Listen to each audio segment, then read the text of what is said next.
Hey, Dylan, appreciate you being here with us today. Thank you. One of the great things I love talking about in our community is people who are able to get out, get exercise. Oftentimes, when people are at home, they get sedentary, they sit in their chairs. Having you here, along with the Fox group, we're able to do exercise, seated exercise. They get out and walk, they dance, they do different things. Tell us a little bit about why that's important. Oh, yeah. I cannot stress the importance enough of moving. And I'm a big fan. I say this word all the time, blood flow. That blood flow, as you kind of mentioned, they are sedentary, they sit a lot. That blood flow just kind of stays stagnant. Joints kind of get arthritic. A lot of issues start to come up. But any movement whatsoever, preferably enjoyable movement, is the really best way to kind of improve that quality of life. There's a lot of benefits just moving in any specific way. Specifically, if we do resistance training, like a lot of the things that I do, resistance bands, smaller weights, even no weights, just moving the arms up and down is really fantastic for improving joint health, improving their quality of life, and mobility as well. And that's the great thing. I've seen you work in these classes, and so you have different peoples at different levels. Yeah. But you're able to take one, and if they're doing a resistance band, maybe you've got somebody else that's doing a leg lift, and they may do it with a dance. They may do it with just up from their chair. Some have to do it in their chairs. Yeah.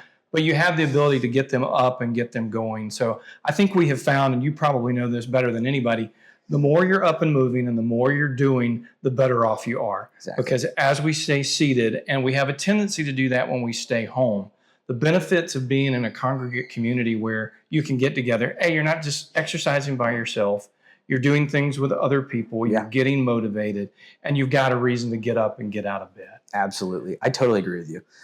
Actually, there's a point a philosophy I follow you just kind of touched on, and you're exactly.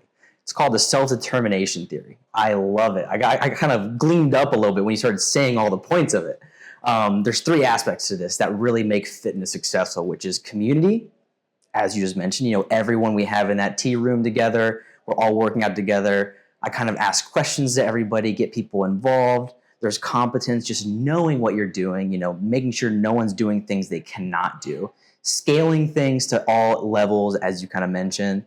And the last one is just autonomy, having a choice. I try to, when we first started in here, I asked everybody, what are some things you want to work on? What are some aspects of fitness you want to work on? I talked to a lot of people of whether it's walking further, standing up and down, all that stuff. Those things make a really successful fitness program. Definitely important to have goals. And I think that's what you help the folks do is whether it be we're taking 10 steps today, 20 steps tomorrow, you're helping them set that goals because, again, when we're home, we all do it personally. Do I hit the gym every day like I should? Definitely not. But having someone here like you to motivate them, for sure. And it's definitely not always their family because you're going to say no to family more than they'll probably say no to you. Oh, yeah.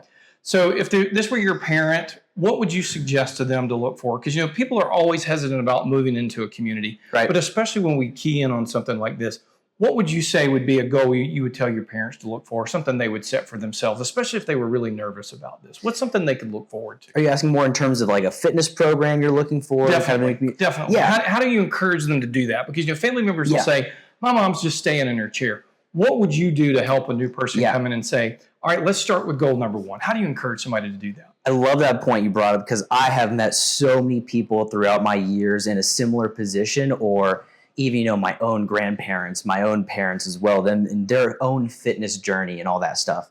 I push fitness on everybody, no matter who you are. However, I'm not the kind of person that's going to drag you by the ear to go do it. I really want to make sure I encourage people. There's really a difference between, demanding someone do fitness and really encouraging them to do it on their own free will. But the biggest takeaway to encouraging somebody to want to do something like this is just quality of life. You can improve your ability to be on your own a little bit more. The people who really do more of that tend to be able to be on their own a little bit more, and they don't have to rely on others as much, which is a really big quality a lot of people in homes like this value because they don't want to be reliant on many other people.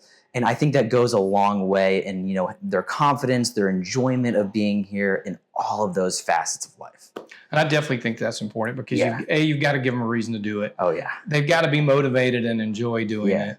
And I think the key takeaway, and hopefully you agree with me, is do something. Do something. Whether you're taking 10 steps Absolutely. or you're taking 100 steps, Yeah. stay in that groove, stay in that pattern, because I think we have found long term to be able to get up and get out of a chair, to be able to walk around, keep our independence as long as possible, Oh, because I think absolutely. that's the ultimate goal. Yeah, and another thing that I really try to touch on top of what you just said, first of all, just do anything is fantastic. But the second thing for me is enjoyment. If you enjoy it, you're going to do it forever. That's a tough thing with a lot of us is we just sometimes don't enjoy it.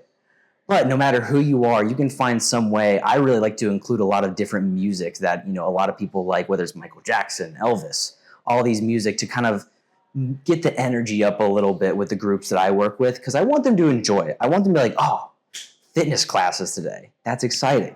And I think a lot of people, they're smiling doing it, having a good laugh while they're doing it.